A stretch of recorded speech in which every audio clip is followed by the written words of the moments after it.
शंखनाद में आपका स्वागत है। वक्फ बोर्ड के मसले पर उद्धव ठाकरे बुरी तरह फंसते नजर आ रहे हैं। उद्धव ठाकरे ने बीजेपी को सत्ता से हटाने के लिए एक अननेचुरल अलायंस तो कर लिया, महाविकास अघाड़ी में चले गए और अपने हिंदुत्व की तिलांजलि दे दी। लेकिन अब मुस्लिम भी उद्धव ठाकरे से जवाब मांग रहे हैं। मुसलमान उद्धव ठाकरे से पूछ रहे हैं कि वक्फ बोर्ड पर आपका क्या स्टैंड है, हमने आपको वोट दिया, अब आप हमारे लिए क्या करोगे। और मातोश्री के सामने मुस्लिम कम्युनिटी के लोग, कोई संगठन वहां पर विरोध प्रदर्शन कर रहे हैं। मातोश्री के सामने आप सोच सकते हैं वो मातोश्री जहां पर बाला साहेब ठाकरे रहा करते थे, महाराष्ट्र के शेर जो वहां रहते थे, और जहां कभी कोई सोच भी नहीं सकता था कि मुस्लिम संगठन वहां आकर विरोध प्रदर्शन करेंगे। और आज मातोश्री के बाहर उद्धव ठाकरे के खिलाफ प्रदर्शन हो रहे हैं, तो मातोश्री को उन्होंने कहां से कहां लाकर खड़ा कर दिया है। शिवसेना की हालत क्या खड़ी कर दी है कि जो शिवसेना हिंदुत्व की बात करती थी, हिंदुत्व के लिए विरोध प्रदर्शन हो तो समझ में आता है, क्योंकि शिवसेना बाल ठाकरे वो इसी पर चलते थे, हिंदुत्व की विचारधारा पर चलते थे। लेकिन आज विरोध प्रदर्शन कौन कर रहा है? आज उद्धव ठाकरे ने तुष्टीकरण की राजनीति अपनानी शुरू कर दी है और उसका उन्हें अब खामियाजा भी भुगतना पड़ रहा है। ना वो घर के रहे हैं, ना घाट के रहे हैं, क्योंकि वक्फ बोर्ड के मसले पर उद्धव ठाकरे बुरी तरह फंस गए। अब वो अगर इसका समर्थन करते हैं तो इससे हिंदू नाराज हो जाएंगे, उनका अपना वोटर छोड़िए, उनकी अपनी पार्टी के लोग ही नाराज हो जाएंगे, क्योंकि वो किस मुंह से जाएंगे, क्योंकि उनकी राजनीति, उनकी पार्टी का आधार ही रहा है हिंदुत्व। और अगर वो वक्फ बोर्ड का विरोध करते हैं तो जिन मुसलमानों ने उन्हें जिताया, इस बार वोट दिया, वो मुसलमान उनसे सवाल पूछेंगे कि हम आपको वोट क्यों दे रहे हैं जब आप हमारे पक्ष में ही खड़े ना हो। तो उद्धव ठाकरे के लिए बड़ी मुश्किल स्थिति बन गई है। और इसीलिए शिवसेना, उद्धव ठाकरे की शिवसेना, जब लोकसभा में वक्फ बोर्ड का बिल पेश किया गया तो उद्धव ठाकरे के सांसद वहां से गायब हो गए।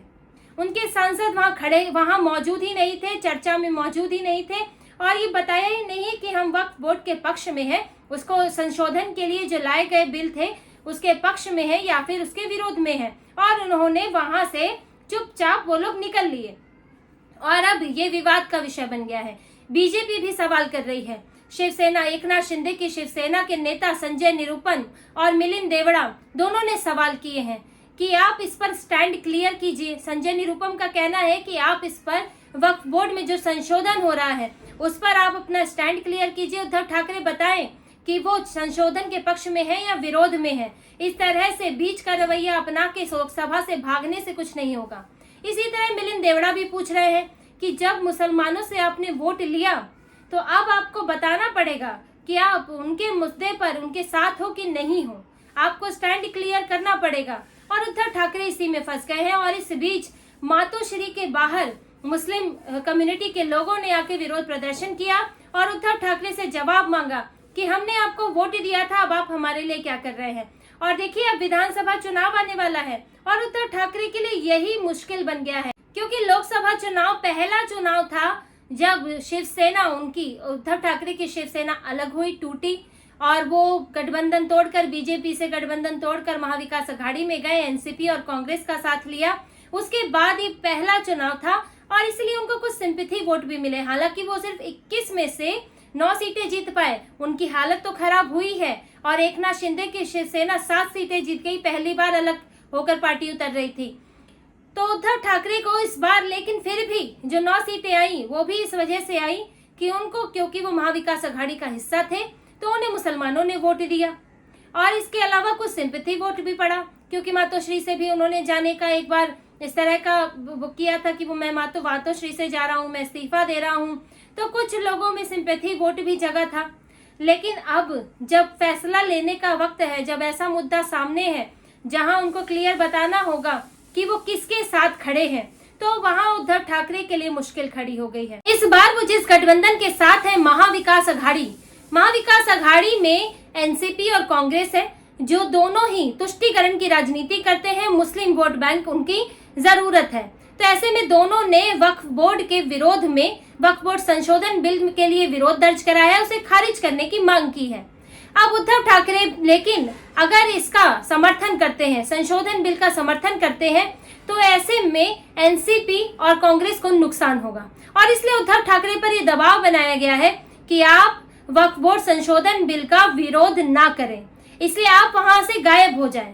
क्योंकि उद्धव ठाकरे अगर ऐसा करेंगे तो आने वाले विधानसभा चुनाव में मुसलमान उद्धव ठाकरे को तो कम से कम वोट नहीं देंगे, जिसका ओवरऑल नुकसान महाविकास अघाड़ी को हो जाएगा। और ऐसे ही उद्धव ठाकरे ने पहले भी अपने हिंदुत्व की विचारधारा से समझौता किया है। ये पहली बार नहीं है जब उद्धव ठाकरे कर रहे हैं। लोकसभा के सांसदों का वहां से गायब होना ये एक तरह का समर्थन ही है। आप वक्फ बोर्ड की मनमानियों के विरोध में खुलकर खड़े नहीं हुए, जबकि उन्होंने वक्फ बोर्ड ने भारत की इतनी जमीनों पर कब्जा कर रखा है। एक मंदिर पर, तमिलनाडु के 1600 साल पुराने मंदिर को भी उन्होंने वक्फ बोर्ड की संपत्ति घोषित कर दिया है और उद्धव ठाकरे को इससे कोई आपत्ति नहीं है। और ये पहला समझौता नहीं है, उद्धव ठाकरे कई बार समझौते कर चुके हैं। राहुल गांधी उन पर केंद्रीय नेतृत्व से भी, आला कमान से भी इतना दबाव बनाया जाता है कि उद्धव ठाकरे, उनका पहला समझौता 370 पर, उद्धव ठाकरे ने धारा 370, कश्मीर से धारा 370 हटाए जाने पर अपने स्टैंड में बदलाव किया। हमेशा शिवसेना बाला साहेब ठाकरे 370 के विरोध में रहे हैं, लेकिन उद्धव ठाकरे इस बार ढुलमुल रवैया अपना लिया कि नहीं, 370 हटाया गया है लेकिन ये कमियां हैं, वो कमियां हैं, ऐसा नहीं होना चाहिए था। पूरी तरह से इसमें भारत सरकार का साथ नहीं दिया। इसके अलावा जब राम मंदिर की प्राण प्रतिष्ठा हुई थी उसमें भी उद्धव ठाकरे ने विरोध किया।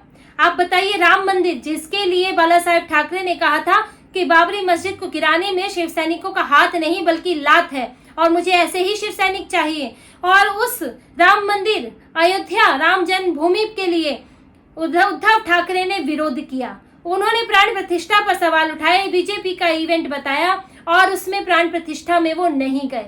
अब ये कितनी बड़ी बात है कि उन्होंने अपनी पार्टी का आधार ही खत्म कर दिया है। जिस आधार पर पार्टी खड़ी हुई है, जिस आधार पर वो इतनी बड़ी हुई, उस आधार को ही खत्म कर दिया। यहाँ तक कि अभी बांग्लादेश में जब हिंदुओं का नरसंहार हो रहा है, हिंदुओं पर अत्याचार हो रहा है, तब भी उद्धव ठाकरे ने सिर्फ क्या कहा कि भारत सरकार कुछ क्यों नहीं करती, बीजेपी जो सत्ता में है वो कुछ क्यों नहीं करती। लेकिन उद्धव ठाकरे क्या करेंगे, उनकी पार्टी क्या करेंगे?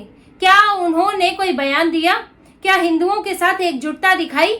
लेकिन नहीं, कोई बयान नहीं। ये बातें तो दूसरे लोग भी कह रहे हैं, तुष्टीकरण वाली पार्टियां भी यही बात कह रही हैं। तो उद्धव ठाकरे क्या अलग कह रहे हैं? शिवसेना की वो ताकत, वो हिंदुत्व के लिए उनका हौसला, वो उनकी जिजीविषा, वो सब कहाँ गई?